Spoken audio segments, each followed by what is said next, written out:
Meet Kanzi and his younger half-sister Pan-Benicia. They're bonobos, cousins to the chimpanzee and an endangered species. Kanzi and Pan-Benicia are also superstars in the world of science. Are you happy, Kanzi? Some scientists believe they can understand spoken English and can communicate by pointing and gesturing. Let's show Sue peanuts. Peanut? Dr. Sue Savage-Rumbaugh discovered Kanzi's capabilities nearly 3 decades ago, and since then has dedicated her life to studying how early and constant exposure impacts language development. To do that, she's created a culture here at the Great Ape Trust in Des Moines, Iowa, that's both human and bonobo. She spends nearly 24 hours a day, 7 days a week, interacting with the species. It is truly a humbling experience because I have throughout my life been like a skeptic, and for many years, even now, I have underestimated them. Show me egg. Egg. As Kanzi's language comprehension grew, so did this. It's called a lexigram board. Each lexigram represents a word. Objects like jello and ball, verbs like want and drink, and the abstract like good and bad, tomorrow and yesterday. There are 400 words on the board. Can he touch your hand now, Kanzi? When I come face to face with Kanzi and Pan-Benicia, we're separated by glass for my own safety. Bonobos are amazingly strong, at least 5 times more powerful than the average adult male.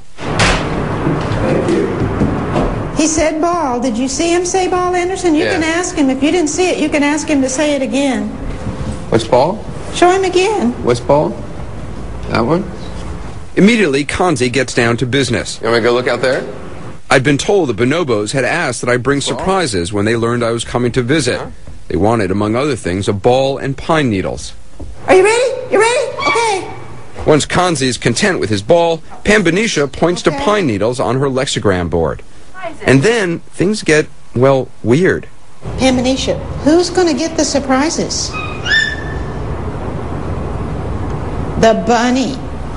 Bunny? The bunny is going to get the surprises. Did you know that, Anderson? What? The bunny is going to get the surprises.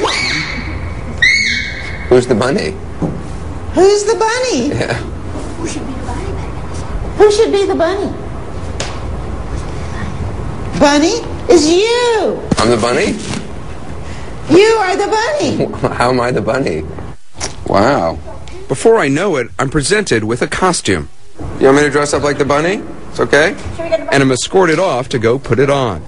I wasn't sure if I should do this, but I remembered the advice we were given before arriving. Be laid back and see where it goes. So they're just sort of going. Oh, a bib.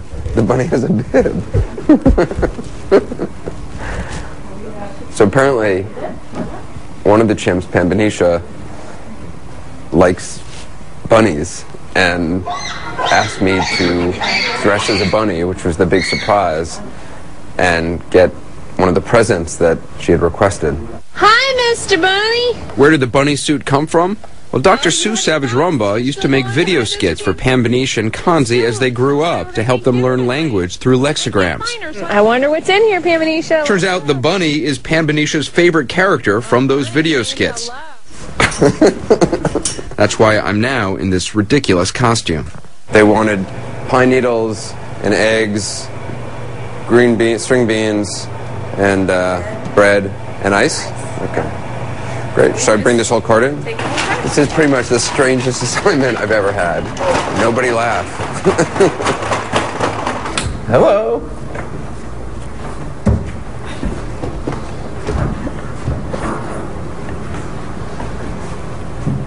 Presents. I brought you presents. Surprises. Lots of surprises. Among the surprises, lots of food, something Kanzi is clearly interested in. What about this one? What's that one, Kanzi? Bread? That's bread.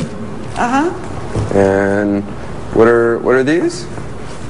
What are those, Kanzi? Pine needles. Pine needles? That's right.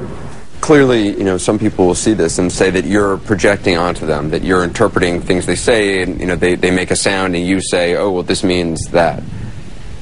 Is that a fair criticism? It's a fair criticism until I can show what every single sound means. But it's not a fair criticism when it comes to the lexicograms. I can say the English word and they can find the photo, even a novel photo they've never seen, and they can find the lexigram on their keyboard. So while I haven't yet penetrated their sound system, I have penetrated their cognitive system. And to take our understanding to the next level, Dr. Savage Rumbaugh is turning to the next generation. Wow. Hey. Meet Kanzi's 4-month-old son, Tico.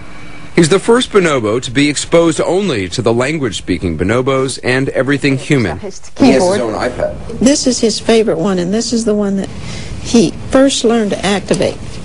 So you think by being exposed to people from the earliest age and the culture of humans that he actually may surpass the others in terms of his ability to communicate? Yes, the others have been exposed to language, but not Cub Scouts, not going out to a restaurant. She doesn't want to divorce him from the bonobo world altogether, but believes he could expand their world and give us humans a window into theirs. But that's only if we don't wipe them out first. Bonobos are found only in the Democratic Republic of Congo, where ongoing violence threatens their existence. Conservation International says there are only about 5,000 bonobos left in the wild. We can solve a lot of things, a lot of puzzles about ourselves by looking at bonobos as they exist now. And if we wipe them out, those answers are lost to us forever.